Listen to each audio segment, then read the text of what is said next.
Good morning friends, welcome to training Pradesh. दोस्तों आज 16 दिसंबर है। आज के लिए झारखंड करंट अफेयर्स के इम्पोर्टेंट क्वेश्चंस हम लोग स्टार्ट करते हैं।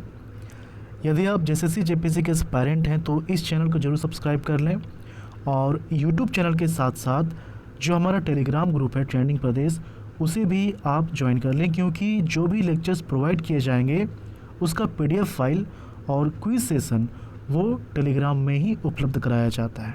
ओके, तो दोनों ही इम्पोर्टेंट हैं।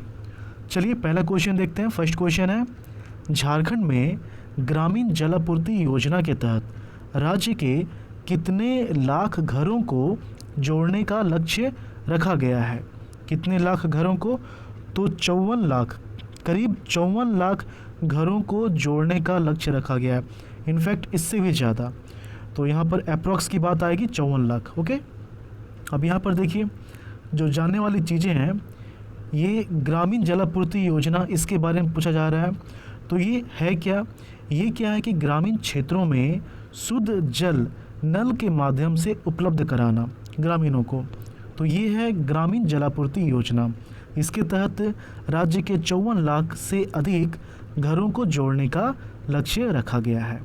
अब यहाँ पर दो और भी योजनाएं हैं, लघु जलापूर्ति योजना और पेय जलापूर्ति योजना। तो इन दोनों को आप समझिए। अभी आपने देखा होगा कि जो पंचायत वाले इलाके होते हैं, टोला स्तर के जो ग्रामीण क्षेत्र होते हैं, तो पहले क्या होता था कि पहले हैंडपम्प, चापानल या फिर चापाकल आप बोलते हैं, तो वो हुआ करता था। अब ये ना दे करके क्या दिया जाता है कि एक मोटर है, उसके थ्रू सोलर सिस्टम के माध्यम से वाटर टैंक लगाया जाता है और फिर नल उसमें फिट कर दिया जाता है। ये आपने देखा होगा। तो वो जो है ये लघु जलापूर्ति योजना के तहत ही उपलब्ध कराया जाता है। अब हैंडपंप जो है नहीं दिया जाता है।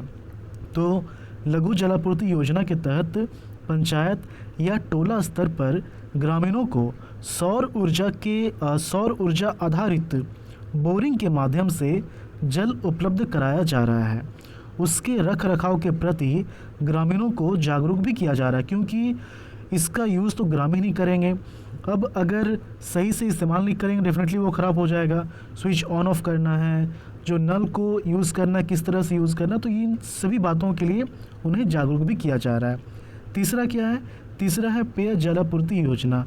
तो इसके तहत आदिम जनजाति परिवारों को शुद्ध जल उपलब्ध कराने का उद्देश्य इस योजना के तहत रखा गया है। ओके, चलिए नेक्स्ट क्वेश्चन देखते हैं। नेक्स्ट क्वेश्चन है, झारखंड के माइनिंग क्षेत्रों में कौन से इरिगेशन तकनीक का उपयोग करने का सुझाव कैबिनेट मीटिंग में दिया गया है? इरिगेशन सिंचाई समझते हैं आप। तो ये भी आप जानते हैं कि झारखंड में माइनिंग का कितना बड़ा एरिया है, और जब माइनिंग होती है तो पानी भी निकलता है। तो उस पानी को यूटिलाइज़ करने के लिए, सिंचाई में यूटिलाइज़ करने के लिए कैबिनेट मीटिंग में सुझाव दिया गया है। किस तरह के इरिगेशन के लिए? देखिए यहाँ पर ऑप्शन सी जो है लिफ्ट इरिगेशन, इसके लिए कैबिनेट मीटिंग में इस चीज़ के लिए सुझाव दिया गया है। अब यहाँ पर देखिए, राज्य के विभिन्न जिलों में खनन क्षेत्र है। इन क्षेत्रों में बड़े बड़े गड्ढे हैं जहाँ पर पानी जमा है। इन क्षेत्रों में जमा पानी को लिफ्ट इरिगेशन कार्य में उपयोग के लिए एक कार्य योजना बनाने का निर्देश दिया गया है। माइनिंग क्षेत्र के पानी का उपयोग सिंचाई के साथ साथ पेयजल में भी करने के लिए व्यवस्था की जाएगी फिल्टर के माध्यम से। अभी वर्तमान में झारखंड में सिंचाई को लेकर निम्न योजनाएं कार्यरत है। कौन कौन सी हैं? कोनार सिंचाई परियोजना, पुनासी जलाशय परियोजना जो कि देवघर में है, और गुमानी बराज परियोजना। ओके, थर्ड क्वेश्चन है, झारखंड से किनका चयन अखिल भारतीय एथलेटिक्स एसोसिएशन के राष्ट्रीय पैनल में किया गया है? तो यहाँ पर ऑप्शंस देखिए, विश्वजीत पात्रा जो कि रांची से हैं, फरीद जो कि धनबाद से हैं, श्याम शर्मा जो कि जमशेदपुर से हैं। तो इन तीनों का चयन जो है राष्ट्रीय पैनल में किया गया है। किसके लिए? अखिल भारतीय एथलेटिक्स एसोसिएशन के राष्ट्रीय पैनल में किया गया है। ओके, तो ऑप्शन डी जो है इसका सही आंसर है। और यहाँ पर जो आप विश्वजीत पात्रा देख रहे हैं, इनका ये जो है झारखंड प्रीमियर लीग में ये कमेंट्री भी कर चुके हैं, एक तरह से बाय प्रोफेशन ये कमेंटेटर भी हैं। यहाँ पर देखिए इन सभी का पिक्चर। तो रांची के विश्वजीत पात्रा, धनबाद के फरीद और जमशेदपुर के श्याम वर्मा को अखिल भारतीय एथलेटिक्स एसोसिएशन ने अपने राष्ट्रीय पैनल में शामिल किया है। साथ ही अगली राष्ट्रीय एथलेटिक्स प्रतियोगिता में भूमिका निभाने के लिए इन तीनों को एसोसिएशन की ओर से सूचित भी कर दिया गया है। ओके, और विश्वजीत जो है ये जामताड़ा के रहने वाले हैं। जैसा कि मैंने कहा, यहाँ पर देख लीजिए, झारखंड प्रीमियर लीग समेत अन्य क्रिकेट तथा अन्य खेलों के आयोजनों में ये कमेंट्री भी कर चुके हैं। चौथा क्वेश्चन देखते हैं। फोर्थ क्वेश्चन है, झारखंड के किसानों के लिए वर्चुअल किसान मेला का आयोजन कब किया जाएगा? जैसे ही वर्ड आप देखेंगे वर्चुअल, तो यहाँ से तुरंत आपके माइंड में स्ट्राइक करना चाहिए कि ऑनलाइन माध्यम से ये किसी तरह का इवेंट या फिर फेस्टिवल या फिर फेयर ऑर्गेनाइज किया जाएगा। तो इसका जो आयोजन होगा ये 16 दिसंबर से किया जाएगा, मतलब कि आज से ही। ओके, तो 16 दिसंबर से इसका आयोजन किया जाएगा। अब ये है क्या? अब नाम है मेला, लेकिन ये ऑनलाइन माध्यम से, वर्चुअल माध्यम से किया जा रहा है। तो मेला का मतलब हमेशा यही नहीं होता है कि कुछ खरीदा जाए, कुछ बेचा जाए, भीड़ वाला इलाका, ये नहीं होता है। यहाँ पर देखिए, इसमें क्या है कि किसानों को रोजगार सृजन, उद्यमिता और दक्षता विकास से अवगत कराने के लिए वर्चुअल किसान मेला का आयोजन 16 दिसंबर को किया जा रहा है। ओके, ICAR भारतीय कृषि जैव प्रौद्योगिकी संस्थान गढ़खटंगा रांची और बिरसा कृषि विश्वविद्यालय का पशु चिकित्सा संकाय, इसकी ओर से 1 दिवसीय किसान मेला का आयोजन किया जा रहा है। और इस मेले के माध्यम से किसानों को केंद्र और राज्य की योजनाओं के बारे में जानकारी दी जाएगी।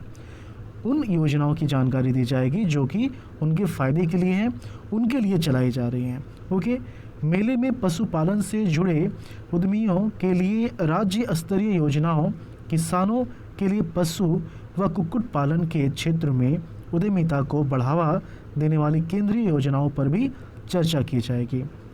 आप ये ध्यान दे रहे होंगे कि जैसे जैसे 29 दिसंबर नज़दीक आ रहा है, तो किसानों के लिए तो खैर बहुत सारी योजनाएं हैं ही।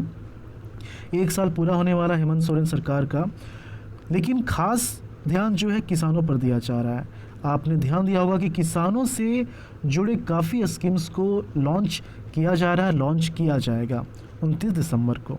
ओके, पांचवा क्वेश्चन देख लेते हैं। पांचवा क्वेश्चन देखिए, इसको ध्यान से, इम्पॉर्टेंट है। टीनेज प्रेगनेंसी के मामले में झारखंड का पूरे देश में कौन सा स्थान है? झारखंड का पूरे देश में कौन सा स्थान है? तो झारखंड का पूरे देश में 5वां स्थान है। ओके, अब यहाँ पर देखिए, यहाँ पर एक चीज़ समझने वाली बात है। इस पॉइंट को आप देखिए, ये जो रिपोर्ट है, ये रिपोर्ट जारी किया गया है, एक सामाजिक संस्था है दसरा, उसका ये रिपोर्ट है। और ये जो रिपोर्ट जारी किया गया है, ये नेशनल फैमिली हेल्थ सर्वे का जो रिपोर्ट है, उस रिपोर्ट के थ्रू इसका रिपोर्ट आया है। ओके, और ये जो है साल में 5 बार इसका आता है। तो ये 4th है, 5वां जो है, 5वां आ गया है, लेकिन इसका जो झारखंड का डेटा है ये अभी अवेलेबल नहीं है। झारखंड का डेटा पब्लिश नहीं हुआ है। 5वां जो लास्ट रिपोर्ट होता है ईयर का, वो आ गया है, लेकिन झारखंड का डेटा अभी अवेलेबल नहीं है। झारखंड का डेटा भी पब्लिश नहीं हुआ है, ये आ जाएगा। लेकिन फ़िलहाल अभी जो डेटा अवेलेबल है वो 4th का है। तो चूँकि रिसेंटली इसका सर्वे हुआ है, इस सर्वे का रिपोर्ट आया है, इसलिए इस क्वेश्चन को यहाँ पर रखा गया है। तो इसमें कंफ्यूज नहीं करना है, ये 4th सर्वे का रिपोर्ट है, इस चीज़ को ध्यान में रखना है। ओके, तो भारत के सामाजिक संस्था दसरा के अंतर्राष्ट्रीय सम्मेलन के अनुसार कोविड-19 महामारी और उससे निपटने के लिए लगाए गए लॉकडाउन के दौरान बढ़े लैंगिक हिंसा के मामलों के चलते झारखंड में किशोरावस्था में गर्भधारण यानी टीनेज प्रेगनेंसी की दर और अधिक बढ़ सकती है, क्योंकि 4th में ही ये 5वां पोजीशन में है। तो जो लॉकडाउन का टाइम आया था उसमें तो काफ़ी ज़्यादा इस तरह के केसेस आ रहे थे, तो इसलिए ऐसा कहा गया है। ओके, तो ये पॉइंट क्या है, राष्ट्रीय परिवार स्वास्थ्य सर्वेक्षण नेशनल फैमिली हेल्थ सर्वे के चौथे दौर के आंकड़ों के मुताबिक किशोरावस्था में गर्भधारण यानी टीनेज प्रेगनेंसी के मामले में झारखंड की दर 12% है, जो कि भारत के राष्ट्रीय औसत 8% से 1.5 गुना ज़्यादा है। आदिवासी बहुल राज्य में इन मामलों में यह देश में 5वें स्थान पर है। ओके, इसी तरह बाल विवाह के मामलों में अपने पड़ोसी राज्यों में पश्चिम बंगाल और बिहार के बाद झारखंड तीसरे स्थान पर है। ठीक है, कुछ और भी क्वेश्चंस हैं, उसे हम लोग देख लेते हैं। वन लाइनर टाइप का है। तो छठा क्वेश्चन है, 6th क्वेश्चन है कि राज्य का पहला, एक मिनट, क्वेश्चन है राज्य का पहला विश्वविद्यालय जहां परफॉर्मिंग एंड फाइन आर्ट्स में स्नातकोत्तर की पढ़ाई की शुरुआत की गई है, मतलब कि पोस्ट ग्रेजुएट की पढ़ाई की शुरुआत की गई है, किसमें, परफॉर्मिंग एंड फाइन आर्ट्स में। तो ऑप्शंस क्या है, रांची, डॉक्टर श्यामा प्रसाद, विनोबा भावे या फिर कोल्हान। तो यहाँ पर देखिए रांची में इसकी शुरुआत की गई है और ऑप्शन बी जो है इसमें भी शुरुआत की गई है, लेकिन यहाँ पर क्वेश्चन क्या है, क्वेश्चन है पहला विश्वविद्यालय जहाँ पर इसकी शुरुआत हुई है, तो ऑप्शन ए इसका सही आंसर है। रांची के बाद दूसरा जो विश्वविद्यालय है ये डॉक्टर श्यामा प्रसाद मुखर्जी विश्वविद्यालय है। ठीक है, अभी झारखंड में इस सब्जेक्ट में सिर्फ यही 2 यूनिवर्सिटी हैं जहाँ पर इसकी पढ़ाई होती है पीजी के लिए। और ये आपको पता होगा कि डॉक्टर श्यामा प्रसाद मुखर्जी विश्वविद्यालय जो है ये रांची कॉलेज, जो कि पहले रांची विश्वविद्यालय के अंदर ही आता था, उस रांची कॉलेज को विश्वविद्यालय में कन्वर्ट किया गया और उसका नाम क्या रखा गया है, डॉक्टर श्यामा प्रसाद मुखर्जी विश्वविद्यालय।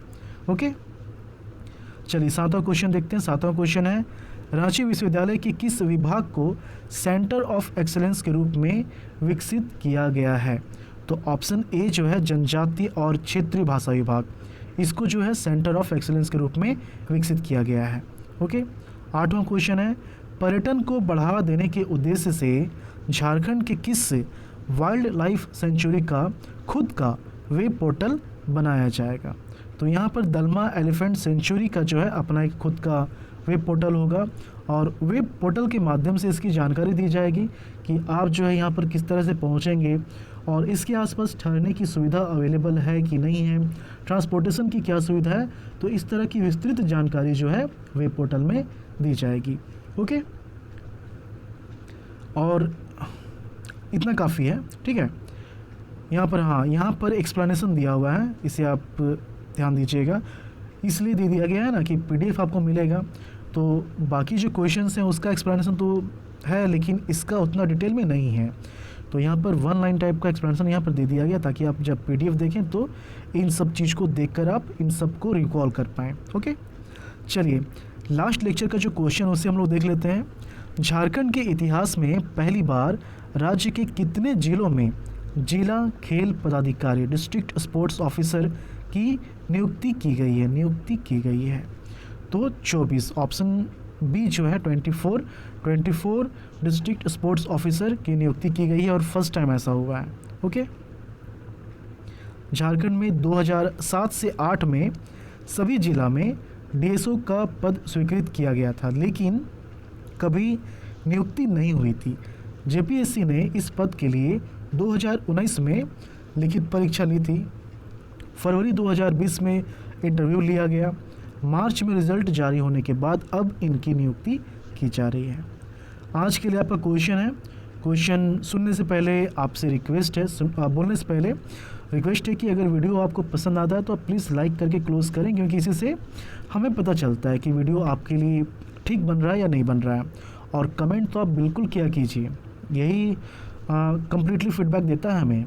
आप जो भी बोलते हैं उसको हम लोग पढ़ते हैं। देखिए, भले हर कमेंट का रिप्लाई नहीं हो पाता, लेकिन सारे कमेंट्स को पढ़ा जाता है। और अगर कुछ सेशंस होता है आपकी तरफ से, तो अगर वो इम्प्लीमेंट करने लायक है तो हम लोग उसको इम्प्लीमेंट भी करते हैं। ओके, तो आज के लिए आपका क्वेश्चन है, अभी हाल ही में झारखंड के किस इंडस्ट्रियल यूनिट ने हॉट मेटल का सर्वाधिक दैनिक उत्पादन तथा सर्वश्रेष्ठ ब्लास्ट फर्नेस प्रोडक्टिविटी का रिकॉर्ड बनाया गया है। ओके, तो Hindustan copper limited, heavy engineering corporation, Bokaro steel plant या फिर टाटा स्टील। तो आप अपना आंसर कमेंट के थ्रू बताएं और इसी तरह से हमसे आप जुड़े रहें। समय समय पर आपको काफ़ी अच्छे अच्छे कंटेंट मिलने वाले हैं झारखंड के लिए, जेपीसी और जेसीसी के लिए। खासकर जो झारखंड सेक्शन है इसके लिए किसी भी तरह की चिंता करनी नहीं है। और इसके लिए ऐसा नहीं कि सिर्फ झारखंड का स्टडी मटेरियल, जो भी सिलेबस के अकॉर्डिंग मटेरियल है वो सभी टाइम टू टाइम प्रोवाइड किया जाएगा। ओके, बस आप हमारे साथ जुड़े रहिए और अगर आप अपने दोस्तों से इन चैनल की वीडियोस को शेयर करते हैं तो ये हमारे लिए खुशी की बात होगी, क्योंकि इससे होगा क्या कि ये ज़्यादा से ज़्यादा लोगों तक पहुँचेगा। ओके, चलिए मिलते हैं झारखंड के अगले वीडियो में। धन्यवाद।